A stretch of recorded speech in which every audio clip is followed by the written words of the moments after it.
Afternoon, everyone, and we'll start with a short breathing exercise to quiet our minds. Watching your breath as you mindfully, as you breathe in and out naturally.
Then we can think, the purpose of my life is to help and benefit all sentient beings.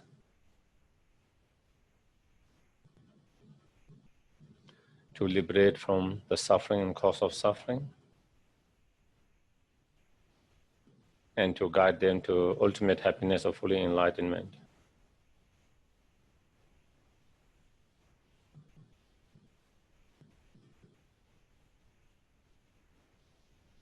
And in order to liberate all other sentient beings from suffering and cause of suffering, the delusions, the obscurations,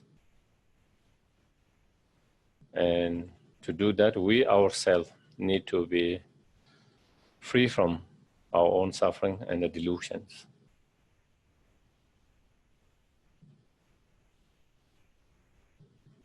And attain the fully awakened state.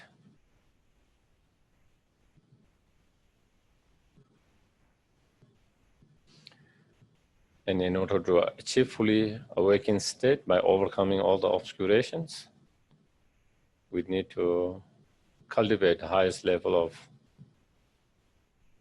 the conventional bodhicitta and ultimate bodhicitta mind, the awakened mind.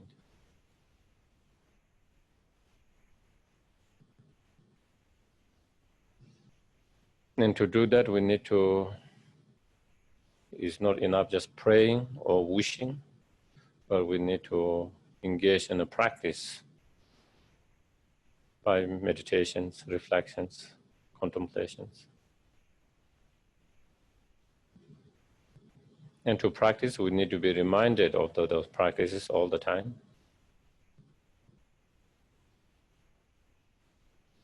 And for that very reason that we are going to listen to the teaching so that we can be reminded and inspired to implement those teachings in our everyday life and practice, and then develop and cultivate those realizations within our heart, within our mind.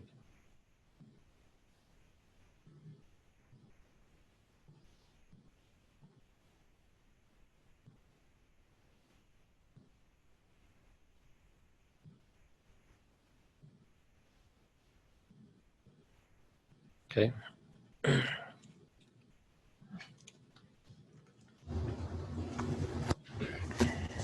Page 73, we'll do this verse once. To the founder, the endowed, transcendent destroyer, the one gone beyond, the foe destroyer, the completely perfected, fully awakened being, perfect in knowledge and in good conduct, Sugata, knower of the world, supreme guide of human beings to be tamed, teacher of gods and human beings, to you, the completely and fully awakened one, the endowed, transcendent destroyer, the glorious conqueror, the subduer of the Shakti clan, I prostrate, make offerings, and go for refuge. Page 76, the Heart of Perfection Wisdom Sutra. I prostrate to the Arya Triple Gem. Thus did I hear at one time. The Bhagavan was dwelling on Mass Altitude Mountain, together with a great community of monks and a great community of bodhisattvas. At that time, the Bhagavan was absorbed in the concentration on the categories of phenomena called profound perception. Also at that time, the Bodhisattva, Mahasapa, Arya, looked upon the very practice of the profound perfection of wisdom and beheld those five aggregates also as their inherent nature. Then, through the power of Buddha, the Venerable Shariputra said this to Bodhisattva, Mahasapa, Arya, Avalokiteshvara. How should any son of the lineage train who wishes to practice the activity of the profound perfection of wisdom? He said that, and the Bodhisattva Mahasapa said this to the Venerable Shariputra. Shariputra, any son of the lineage and daughter of the lineage who wishes to practice the activity of the profound perfection of wisdom should look upon it like this, correctly and repeatedly beholding those five aggregates also as empty in nature. Form is empty, emptiness is form. Emptiness is not other than form. Form is also not other than emptiness. In that same way, feeling, discrimination, compositional factors, and consciousness are empty. Shariputra, likewise, all phenomena are emptiness, without characters, unproduced, unceased, stainless, not without stain, not deficient, not fulfilled. Shariputra, therefore, in emptiness there is no form, no feeling, no discrimination, no composition of factors, no eye, no ear, no nose, no arm, no body, no mind. No visual form, no sound, no odor, no taste, no object of touch, and no phenomena. There is no I element, and so on up to and including no mind element, and no mental conscious element. There is no ignorance, no extension of ignorance, and so on up to and including no aging and death, and no extinction of aging and death. Similarly, there is no suffering, orientation, cessation, and path. There is no exalted wisdom, no attainment, and also no non-attainment. Shariputra, therefore, because there is no attainment, bodhisattvas rely on and dwell in the perfection of wisdom, the mind without obscuration and without fear. Having completely passed beyond error, they reach the end point of nirvana. All the Buddhas who dwell in the three times also manifestly completely awaken to unsurpassed, perfect, complete enlightenment, in reliance on the perfection of wisdom. Therefore, the mantra of perfection of wisdom, the mantra of great knowledge, the unsuppressed mantra, the mantra equal to the unequal, the mantra that thoroughly pacifies all suffering, should be known as truth, since it is not false. The mantra of perfection of wisdom is declared. Jayata Om Gate Gate Paragate Parasamgate Bodhisoha. Shariputra, the Bodhisattva Mahasapa, should train in the profound perfection of wisdom like that. Then the Bhagavan arose from the concentration and commanded the Bodhisattva Mahasapa, Arya Avalokiteshvara, saying, well said, son of the lineage, it is like that. It is like that. One should practice the profound perfection of wisdom, just as you have indicated. Even the Tathagatas rejoice. The Bhagavan, having thus spoken, the Venerable Shariputra, the Bodhisattva Mahasapa, Arya Avalokiteshvara, and those surrounding in their entirety, along with the world of gods and humans, asuras, were overjoyed and highly praised as spoken by the Bhagavan. Page, I think most of your books are going to have 97 at the bottom, the short mandala offering, or the top are 98, the top of 98.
Refuge in bodhicitta, once in English, twice in Tibetan. I go for refuge until I'm enlightened, to the Buddha, the Dharma, and the Supreme Assembly. By the merits I create through listening to the Dharma, may I become a Buddha in order to benefit all sentient beings. Sangye chodan soki chonamla, janju bardu nagni kapsuchi, dagi chonamge personamgi, drola pencher sangye druparsho. Sangye chodan soki chonamla, janju bardu gani kapsuchi, dagi chonamge personamgi, drola pencher sangye druparsho. Anje duje ni lone ta dum je pom be je tam be chun ne tun je be ko dam de la cha cha.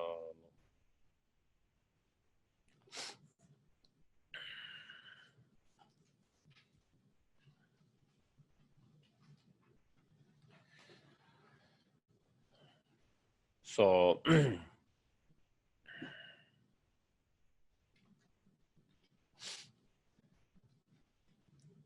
in order to be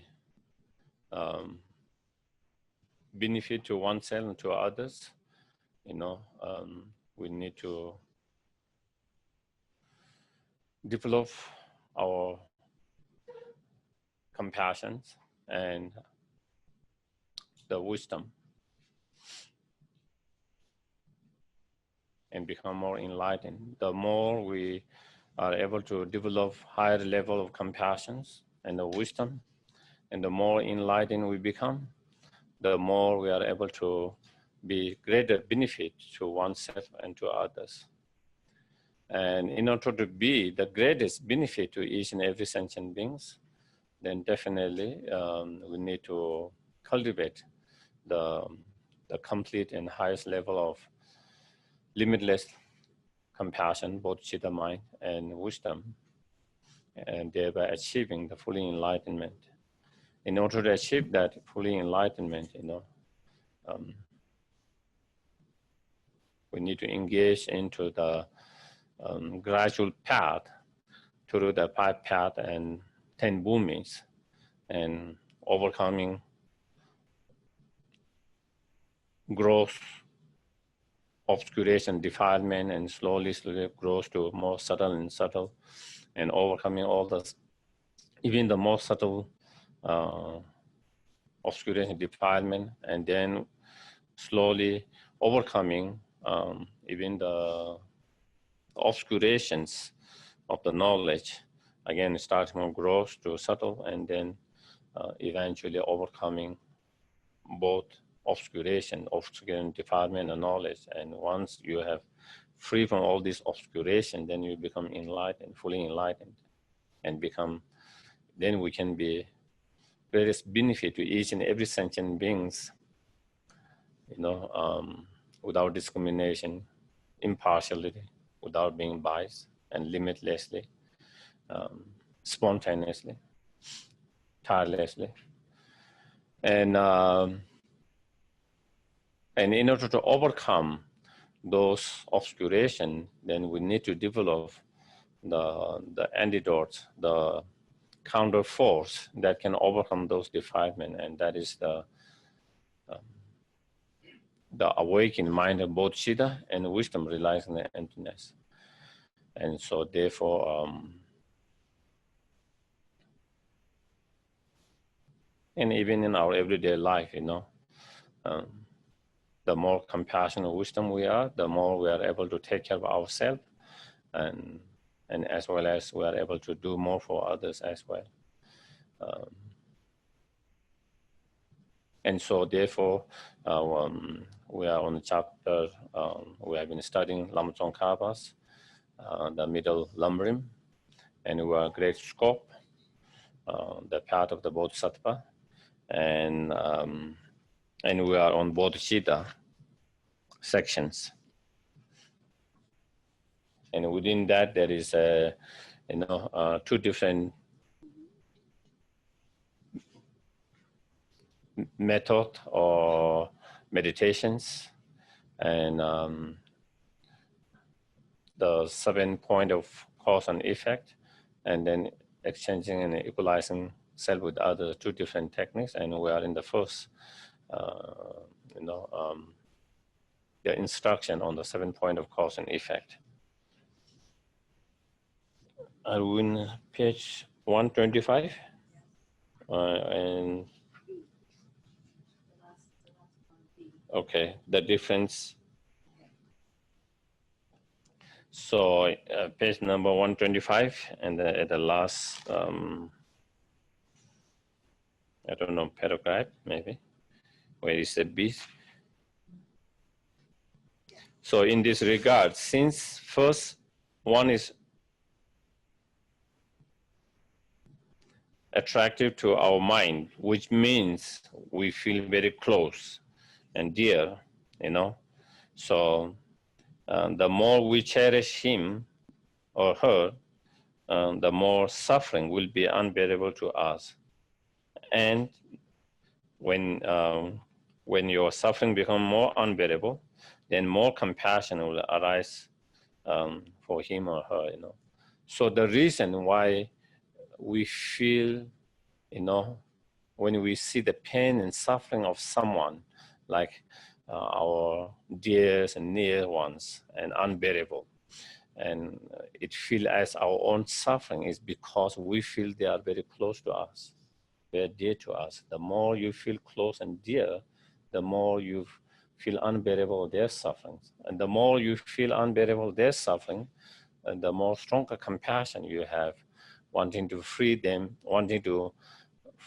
from that suffering and pain. And so the reason that is because of that mentally attractive, not a physical, mental attractive, because of feeling very dear and close. On the other hand, if we cherish someone very much, we cannot bear it at all. If we cherish him a little or moderate, our inability to bear his suffering will also be small. So depending on that, depending on how close we feel, how dear we feel, if we feel very close and very dear, the unbearable of the suffering, to see the suffering and pain of them is very strong.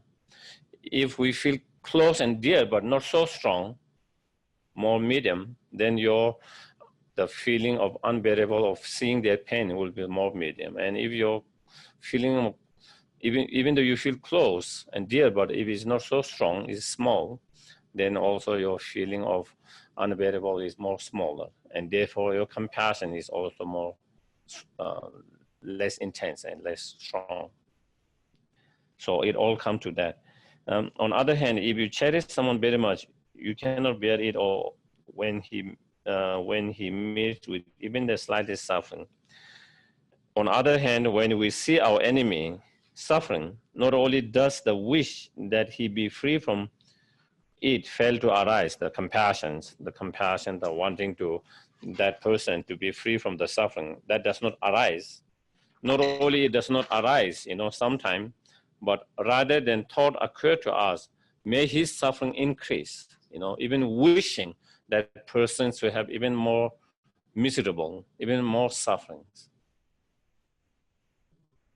And may he not be free from, and to increase, and for he or she to not to be free from their pain and suffering. And why does that happen? Why does we feel that way? Why does we feel that way, you know? And we feel just naturally. We don't try to put effort to feel that way.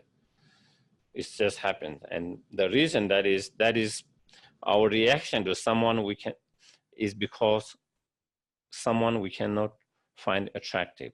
So again, when we hear the word they use, attractive, we are not talking about physical attractive, okay? We are talking about something you don't feel close and dear. And so when you have enemy, you started to have disliking and kind of very distant and wanting to push away. You know, you don't want to see that person. You don't want to meet that person. You don't want to hear about that person. All of that, we started to have distance. That the more you feel that way, the more difficult it is to have the compassions. And so, and that is how our natural kind of ordinary beings' natural response or reactions.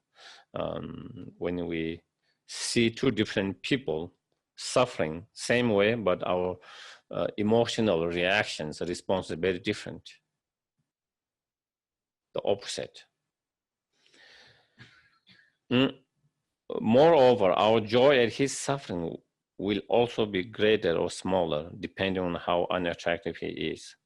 The more the more you dislike that person, the more you have a aversion toward that person, the more anger and hatred you have that first person, the more we get joy with seeing the pain of that person.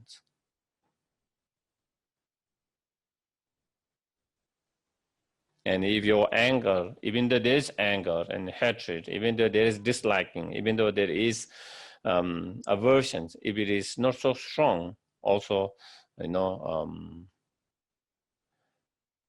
your feeling of joy to feel someone his or her suffering will be less strong. And if even though you have certain level of aversion and disliking and anger, but it is very small, then also your emotional response of being joyful to see their suffering will be also small.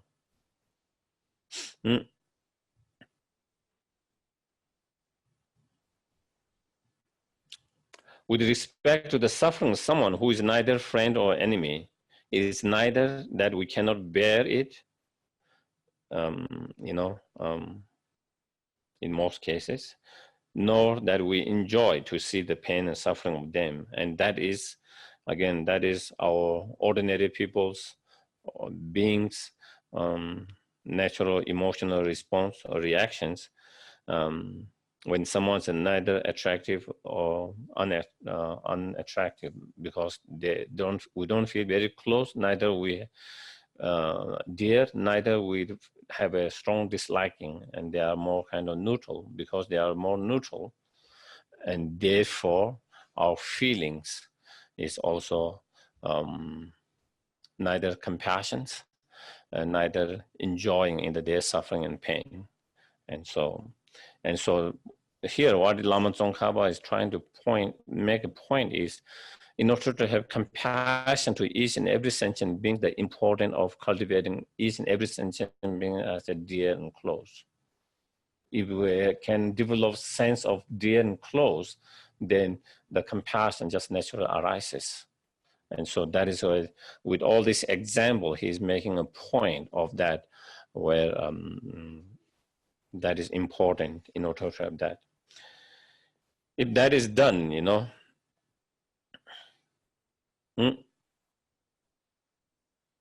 meditating on sentient beings as our relative is for the sake of making them attractive to us. So because of that, because that is how we emotionally respond in such a different way for same for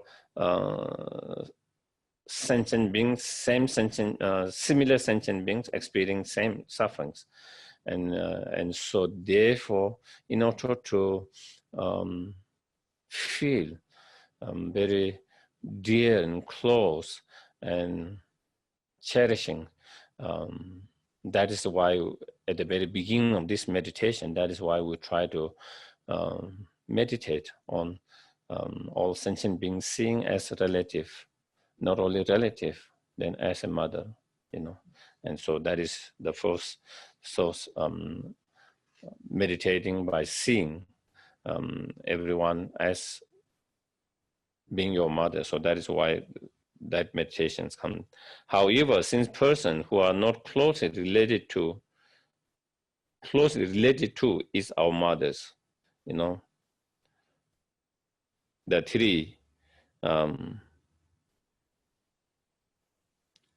meditating on them as being our most kind mothers, and remember the kindness of the mothers, and wishing to pay the kindness, repay the kindness, establish them as dear and attractive. So when we meditate on those 3 points, then it makes us feel more and more close, more and more dear, and feel more and more cherishing.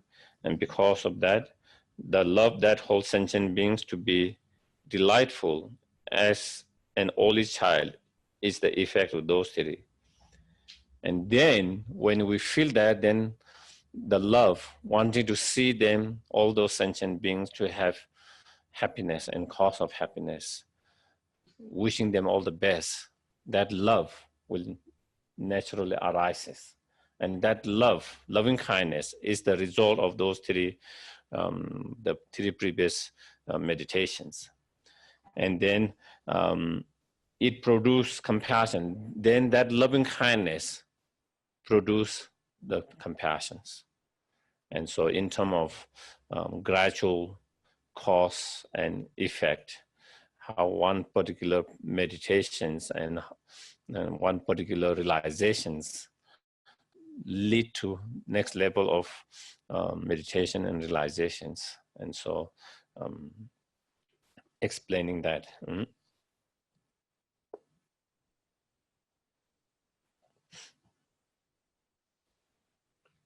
With respect to the love that wishes them to meet with happiness and compassion, that does not seem to be any certainty as to which is the cause and which is the effect.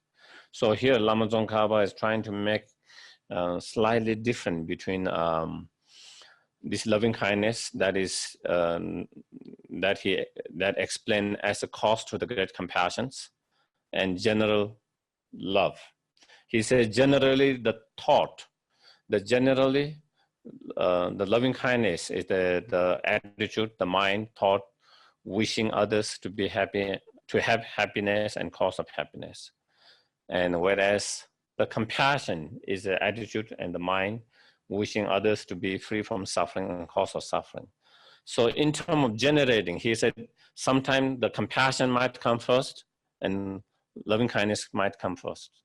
That thought. Sometimes the loving kindness might come and then compassion come later. So there is no certainty that that kind of compassion, loving kindness always come before that compassion. But when he talk about here loving kindness, the loving kindness here is not only just wishing them happiness and cause of happiness, but wishing them happiness and cause of happiness on the basis of seeing them as a very dear and close. And so that is the cause for the compassions. And so Lama Tsongkhapa is trying to differentiate slightly different, 2 different kind of loving kindness, the normal just loving kindness, wishing just happiness and cause of happiness. That doesn't have to always be the cause for the compassions. But here when we explain as all of them being caused to the previous being as a cause to the following. So here is the love here referring is not only the attitude of the mind wishing happiness and cause of happiness, but that wish come on the basis of seeing attractive. close and dearness, and that one is the cause for the compassion. So that's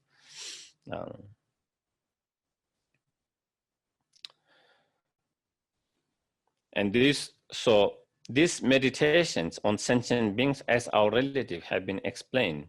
So in sutra, you find Buddha explaining, we all, I don't remember the name of the exact, I couldn't recollect the sutra, but there is a sutra where Buddha explained we should train to see all sentient beings as our mother, all sentient beings as our father, all sentient beings as our brother, all sentient beings as our sister, all sentient beings as our relative. So from the sutra, there is that basis. And then within the Indian masters, the Indian masters that came after Buddha also, so that is where also explained by Acharya Chandrakirtis, and as well as Venerable Chandra Kome and Acharya Kamala Shila, as the cause for the mind generation arises. And so they all have explained, that when we meditate by seeing all sentient beings as our most kind mothers, fathers, brothers, sisters, sibling, relative, then it allows us to feel close with them, dear with them, and that allows us to have loving kindness, compassion, and that loving kindness and compassion will give arise to the bodhicitta mind. And so they all have also explained. So it is just Lama Tsongkhapa just trying to give some authentic sources, reliable authentic sources on those meditations. Second, if it should be sufficient if a compassion arises due to such a gradual training of the mind by seeing all sentient most kind mother, remembering the kindness of mothers, and cultivating wish to repay the kindness, loving kindness, compassion, and all like training gradually in that way, the desire arises to attain enlightenment for the welfare of all sentient beings. So then that will naturally, when you have that compassion, arising of that compassion, then the desire or aspiration to attain the fully enlightenment for the welfare of sentient will arise naturally. So if that is the case, then here, why is the extraordinary attitude inserted between them? So when it's 7, then after the great compassion, before the bodhicitta, then the special attitude. So then why is it necessary to have that? So that is what he's saying.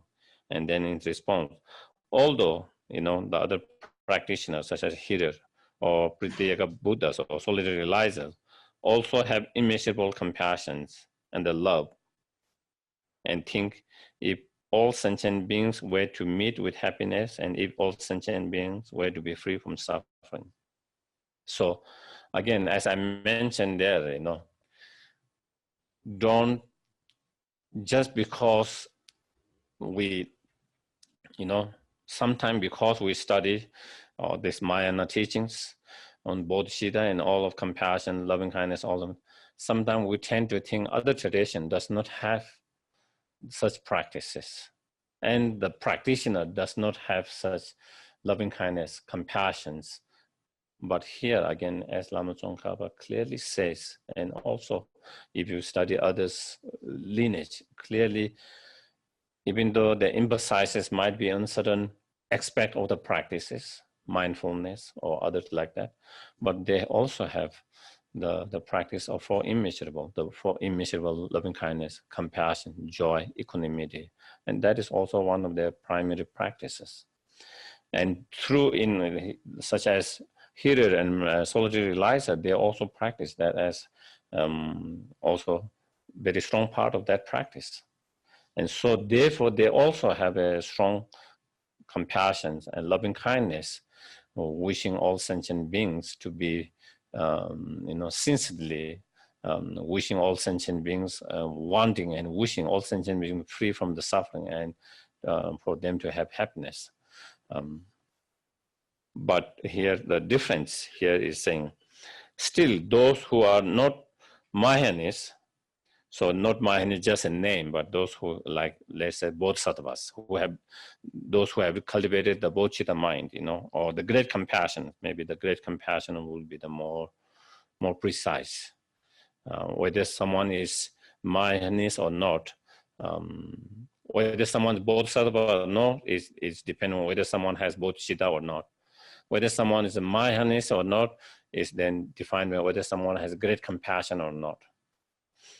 And so those who are not Mahayanists do not take the responsibility to accomplish happiness for all sentient beings and to eliminate suffering. So Arhat, here and solitary realizer, even though they have compassion and loving kindness, but still, they would not take the full responsibility to liberate each and every sentient being from the suffering and cause of suffering and lead them to the ultimate happiness, fully enlightenment, whereas the Mahayanists will do that. And so that is the differences, Therefore, it's necessary to generate this extraordinary attitude in order to have the bodhicitta mind, the special attitude of those with a brave heart, and so that means taking the responsibility, not only wishing and hoping others to be free from suffering and have happiness, but taking the responsibility to do that yourself. And in some commentary, not only taking your responsibility to do, but by yourself alone, that kind of strong attitude, courage, competence, and that is why extraordinary ordinate attitude. And then in terms of, this is understood from quotation from Sutta requested by the Sagaramati in the commentary on Sublime Continuum.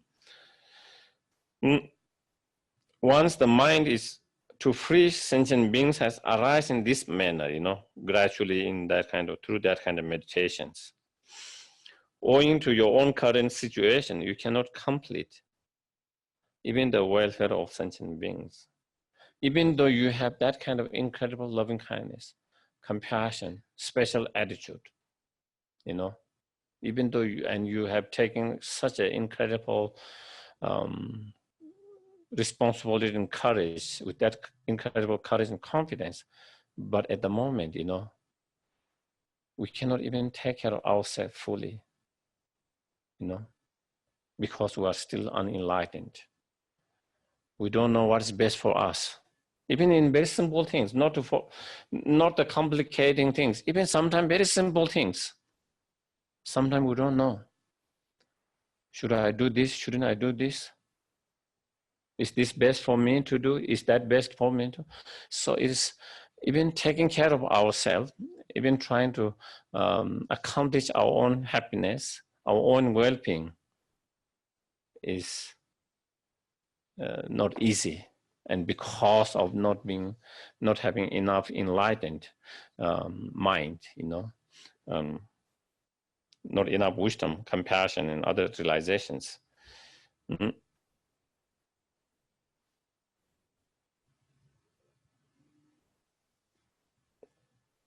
So, even though we can help to not more only one sentient being, we might be able to help many sentient beings at the moment, but the help is very limited.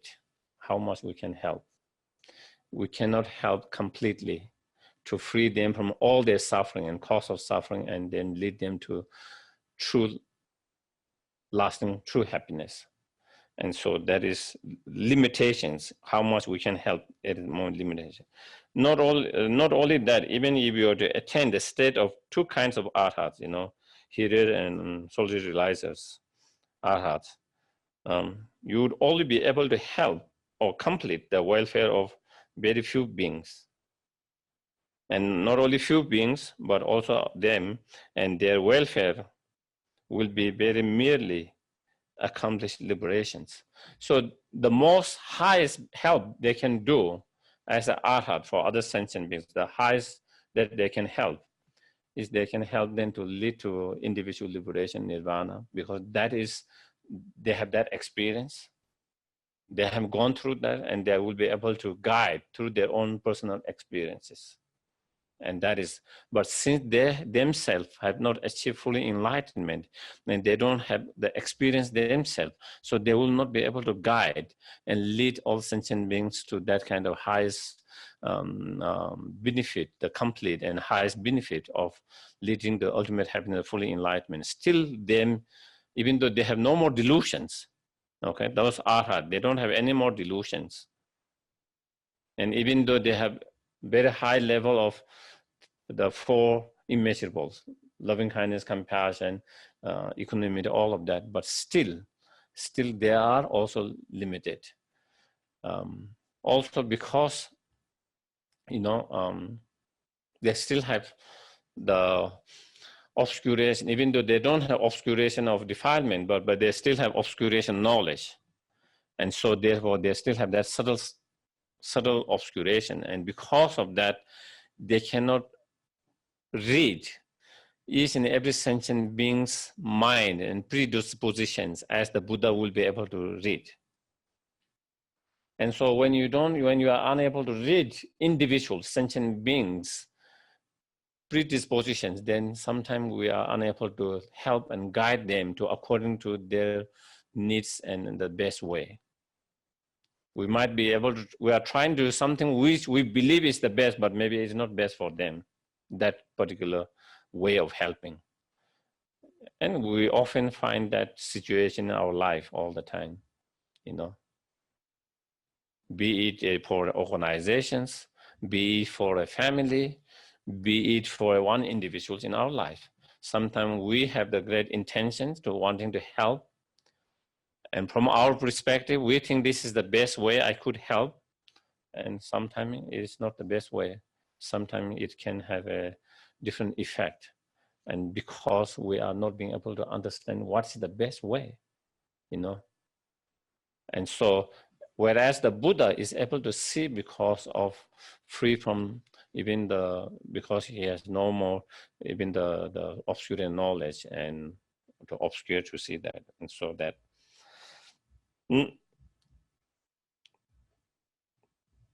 and since they cannot establish them into omniscience, so the arhats, who can complete the temporary and final welfare of limitless beings. And if you reflect in this vein, you will come to understand that only Buddha is able to do this. And you will generate wish to attain Buddhahood for the welfare of all sentient beings. And then when you reflect, how can you be the best benefit to each and every sentient beings, limitless each and every sentient beings? Not only benefit, but the highest benefit, the greatest benefit. And then you see, then only when you yourself become a Buddha, fully enlightenment, fully awakened, when you yourself become free from all this both obscuration of defilement and knowledge, and when you have been able to develop highest level of all the realization, especially the Bodhicitta mind and the wisdom, then you see, then you can be benefit to countless sentient beings, tirelessly, limitlessly, in the best way. And when you understand that, then your wish to achieve that fully enlightenment, the Buddhahood, arises naturally. It's like, you see there is one problem and you sincerely want to solve that problem, truly want to solve problem. And then you see you can solve that problem if you can accomplish this one. And then because you so truly want to solve this problem and you see there is the solutions there, and then you try to get that solutions, that naturally you will want to have that solutions in order to solve the problem, fix the problems. And so then the Bodhicitta mind come more easily, naturally.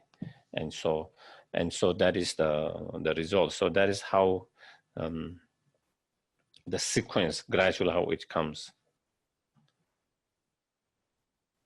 So then coming to the actual training itself, the second actual training has 3 points. Training the mind starving for the welfare of others, and training the mind starving for the enlightenment in order to be for the welfare of other sentient beings, and identifying the mind generation, then the bodhicitta mind of awakening. The mind generation here means awakening mind of bodhicitta, and the result of the training. And then concerning the first 2 points, laying the foundation for, it said head, I think maybe that mind to arise and actual generation of that mind. And the first 2 points, in terms of laying the foundations, achieving an equanimous mind towards sentient beings and establishing that they all have attractive aspect. And then first, preliminary steps for the foundations. The preliminary steps, and like I explained before, in the context of person with small and medium capacity should adapt it and maintain here as well, such as starting with probably relying on the gurus, and then recognizing the precious human rebirth, and then that precious human life does not last, death will come, and then after the death, it does not stop. Our mind consciousness continue, and due to that, we will and then take a rebirth. And then what kind of rebirth we take, it depends on karma. So about karma, and then you were born in one, or take a rebirth in one of the lower realms, then not only suffering is intense and unbearable, but also the opportunity practice dharma will be very limited. And therefore, with that understanding, going for the refuge to the Buddha Dhamma Sangha, and having gone to the refuge to the Buddha Dhamma Sangha, then following the precepts, such as refraining 10 non-virtuous action, engaging 10 virtuous action, and so forth. And then by that practice, and even if we have a high rebirth in due to practice of such moral discipline and other practices, even if we are high rebirth in samsara, but as well as samsara, and as long as our rebirth is driven by the karma and the delusion, still we are not free from the suffering. Still we will continue to suffer. And not only that, as long as we have the delusion, we will continue to create more cause and condition for more suffering and so forth. So all of that we have to again try to bring those practice and trying to maintain. And the more stronger we have those practice, the more it will be beneficial and effective to have for the practice of loving kindness, compassion, and bodhicitta mind. And especially, the renunciations, by understanding the nature of samsara. As long as we're samsara, as long as we're under the control of delusion, there's no real freedom, there's no real happiness. And when you really understand that, then you really develop a strong wish to free from the samsara, and particularly the cause of the samsara, the delusions. And so when you have a strong wish to liberate yourself and free from the delusions, and not being, attached to the samsara and samsaric experience, and then when you have that strong, if you have that very strong, then when you apply that to other sentient beings, then that will lead you to have a compassion very easily to all other sentient beings. So therefore, that preliminary practice become it is not like preliminary, you already did and now you don't need anymore, So he's saying you continue to work on that and bring that as a foundation to that. So just preliminary means we did before and then now we don't need to do that, because the more stronger your renunciation, the more strong it will help you to have compassion for others. So to start with, the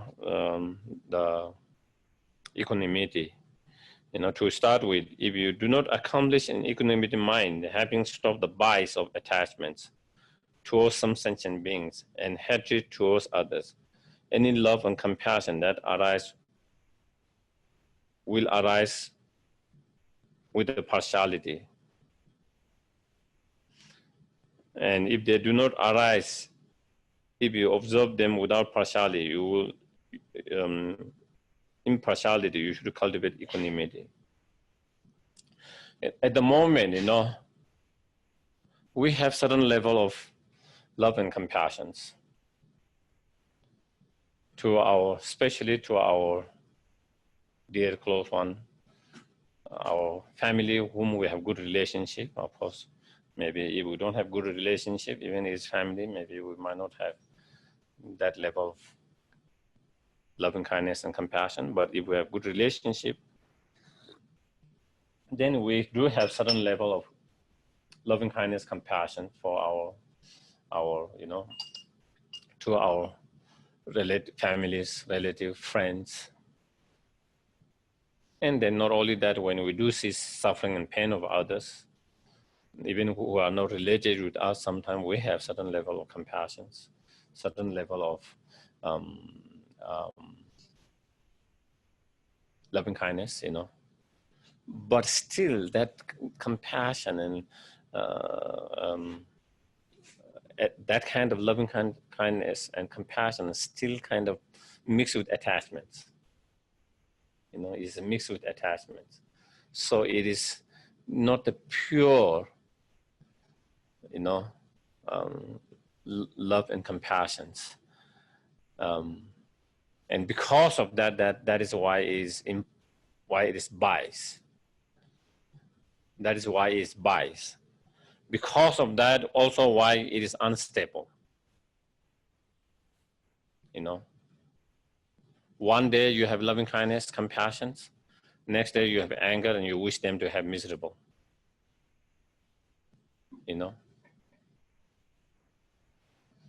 And so you had loving kindness, compassion one day, and what happened next day? You wish them, instead of wishing them to feel, you wish them the worst. And that changes and is very, very unstable. And again, because it is not true love and compassion that is developed or cultivated on the basis of such training and meditations, and there is, yes, please. So how do I start like calming for someone who's very difficult, someone that's hard for me to feel that loving kindness? How do you start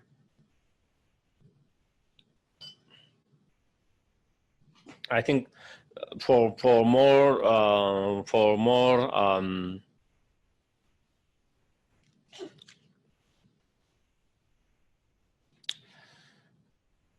a more stable, that kind of loving kindness, compassion, and through the practice, of course, we have to go through some of those steps of meditations.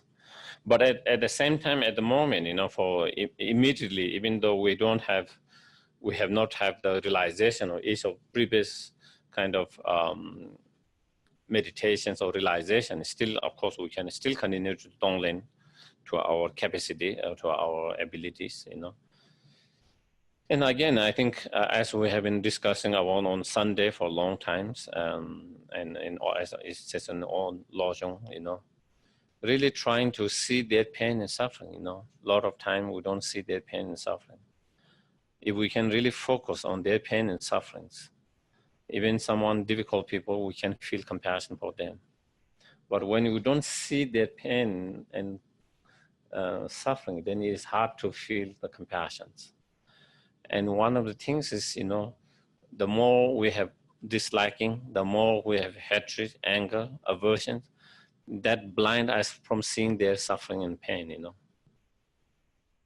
And that is another way the soul trying to reduce more anger, hatred, aversions, disliking, because that make us, even they have the pain and suffering, that kind of block our heart from seeing and feeling their pain and suffering, you know. And so, but if we can kind of destroy the wall of that, then it become more easy to. And so to have that, again, we need to have a better understanding of the middle scope, you know, because when we talk about suffering and pain, it doesn't necessarily means very obvious physical pains, or even strong emotional pain where some people have mental problem and you can see very easily.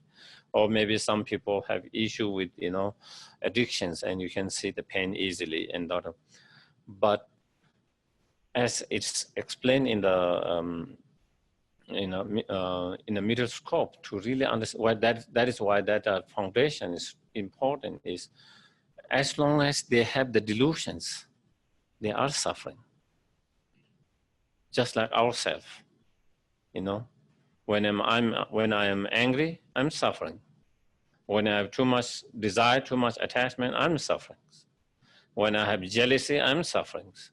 When I have too much ignorance, I'm suffering. And so, you know, and sometimes those emotions are very strong, and on emotional level you suffer much more. And sometimes those emotions are more subtle and more light and not strong, but you still suffer on that level. And so I think that understanding will help us to see the suffering and pain of all sentient beings. And it's so really, if you really have a strong feeling and understanding of that, then we can, even if we don't see obvious suffering outside, still we can see there is a pain and suffering there. And so from that perspective, then it can kind of help us to allow to feel that pain and suffering. And when we really feel that pain, and then it's easy to feel compassion. And then out of compassion, it becomes easy to do the practice of taking. And then also when you feel compassion, then also it is easy to feel the love as well. And then wishing them the good, happiness, and also to give. And so then Tonglen practice come more easier and become more sincere practice, yeah. And the Tonglen practice will also come when we go to the next stages. So yeah, so we are discussing about that. Our present love and compassion is biased, partial, and unstable. And because, but even though it's not the pure love and compassion and is kind of mixed, but at the same time that can become as the seed to develop true love and compassion, from partial to non-partial, from being biased to non-biased, from being discriminating, non-discriminating, from being limited to unlimited, from being conditional to unconditional. At the moment, our love, compassion, again, conditions, you know. That is why it's unstable, because condition changes. As long as they are nice to you, you have the love and compassion. And then once they do something bad to you, or they do something you don't agree, and then our love and compassion is no more there. And so there is conditions and that, but then from conditional to unconditionals, and through that being unstable to stables, you know. So at the moment is like, it is a seed. It is very, it is conditional, it's unstable, and it is partial, limited, but it has the potential to go beyond that, all of that. And then through training, it's just like a small seed. You just need to nurture and so it grow to its full potentials. through practice meditations. So from being biased to unbiased, in order to have this compassion and love, from being biased to unbiased, from being partial to impartial, from being discriminating to undiscriminating, first you need to have good foundations of equanimity. Okay, and so that is why the equanimity practice is important for that foundation at that basis.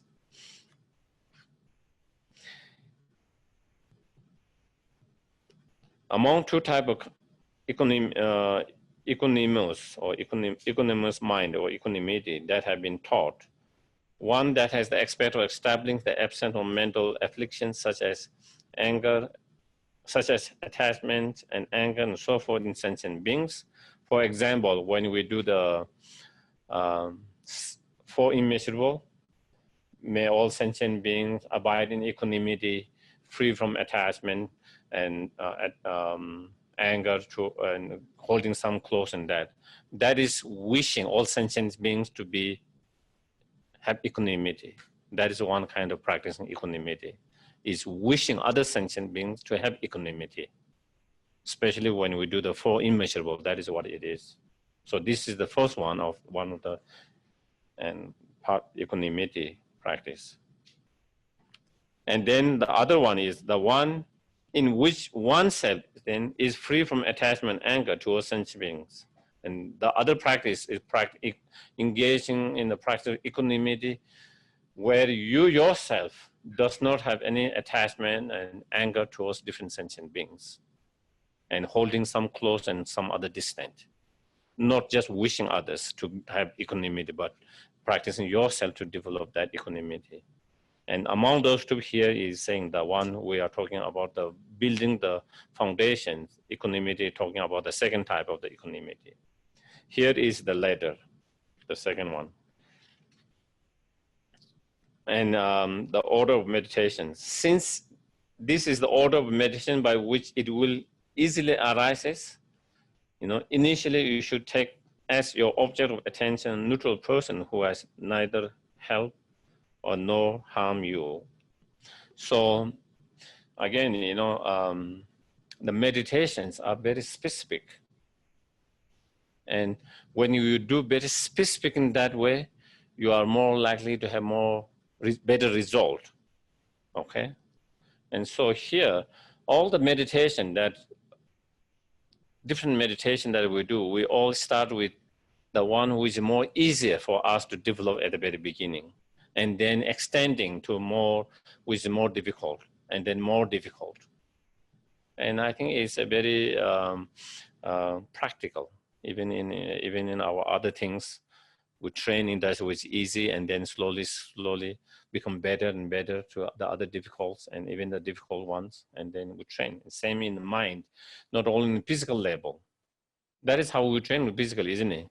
We start with the easy exercise, and then started to do, whether it's yoga, whether it's exercise, whether it's athletic, whatever you are trying to do, you start with the easy steps, and then you started to go more and more difficult. And it's just like the way we train our physical body, the training our mind is similar. Just as physical body training, we cannot force it. Just as also mind, we cannot force it. And we start training with the easy one. And in terms of equanimity, it is easy to have the equanimity feeling towards more neutral persons. Someone who is already our dear, near one, our mind is too attached to that. Someone we dislike, enemy, our mind has so much disliking and too much aversions. So it is hard to have more equanimity towards them. But neutral person is more easier, okay? Also, another thing maybe I want to kind of differentiate. Equanimity and indifference is different, okay? We are not trying to develop indifference, okay? Which we do a lot of time. But here, trying to develop equanimity. So that is, and because of that, I've been told, some teachers actually, because people misunderstand by the words equanimity, they kind of relate with indifference. And so I have heard some teachers have used inclusive instead of equanimity. One of my friends in Taos, he told me he's a Zen practitioner and he follow Thich Nhat Hanh, and he said Thich Nhat Hanh has changed the words. Now he doesn't use equanimity, he uses inclusiveness.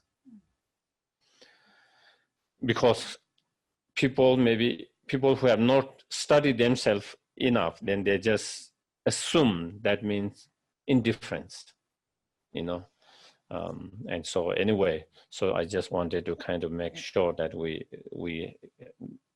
these two different things, equanimity and indifference, and here we are talking about equanimity. So starting with first we start in terms of point in terms of the equanimity. Is more easy to start with the more stranger, neutral person. So we start with that. Once you have cultivated sense of equanimity, neither being attached, neither having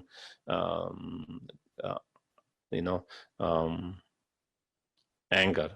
Neither you have attached to that person, neither you have angry, and more kind of neutral state of mind, more equanimity in that way. Then through eliminating attachment, anger towards that person, accomplish an equanimous mind. And when equanimous,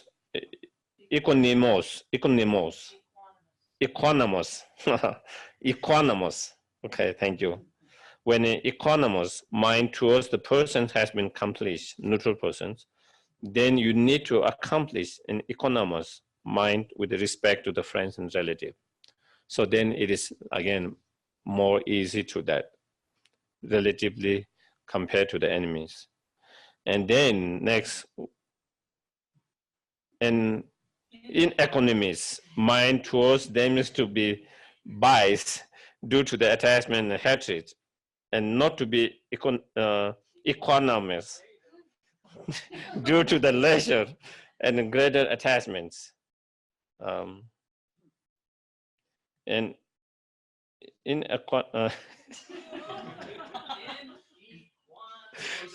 inequanimous mind towards them is to be biased, is being biased due to the attachment and hatred, and not to be equanimous due to the leisure or greater attachment.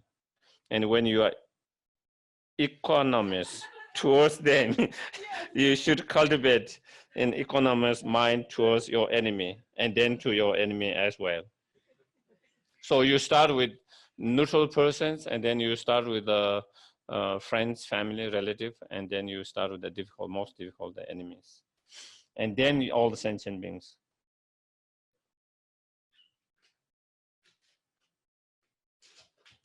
The lack of equanimity towards them is due to the hatred that derive from seeing them as totally incompatible with yourself. Having become equanimous towards them, you should cultivate equanimous mind towards all sentient beings. So in terms of training, first you start with the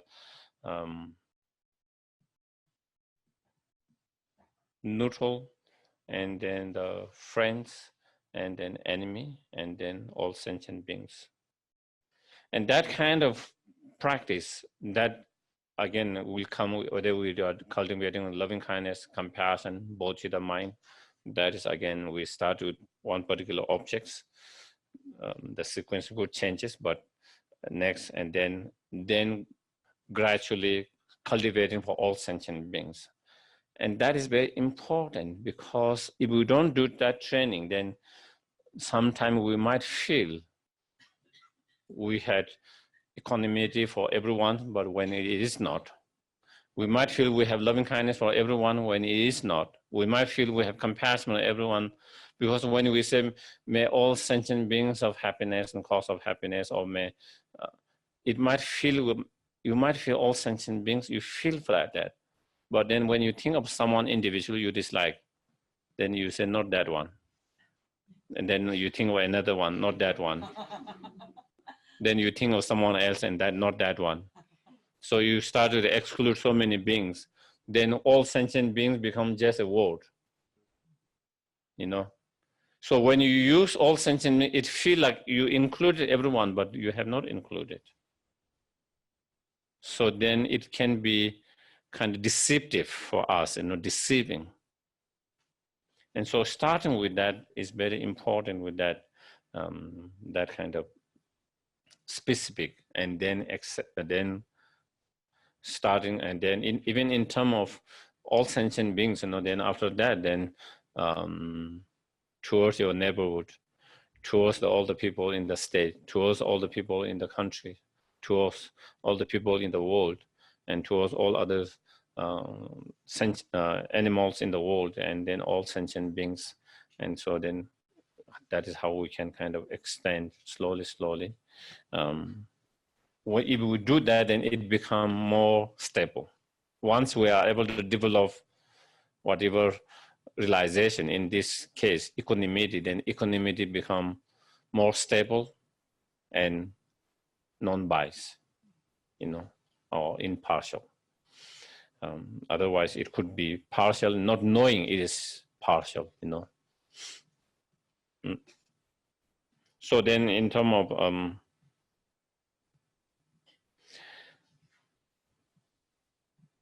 so how to practice the equanimity, okay? We talk about where to start with.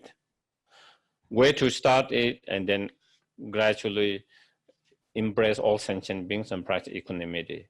So in terms of practicing, so how can we practice? And so they're here, you know. Moreover, the following thoughts are taught in Kamala Shila's Stages of Meditation, part 2. Second, since from their side, all sentient beings are same in wanting happiness and not wanting suffering, it would be unreasonable for me to benefit some whom I consider close, and harm or fail to benefit others whom I consider distant. So again, thinking, you know. So first thing, you know, we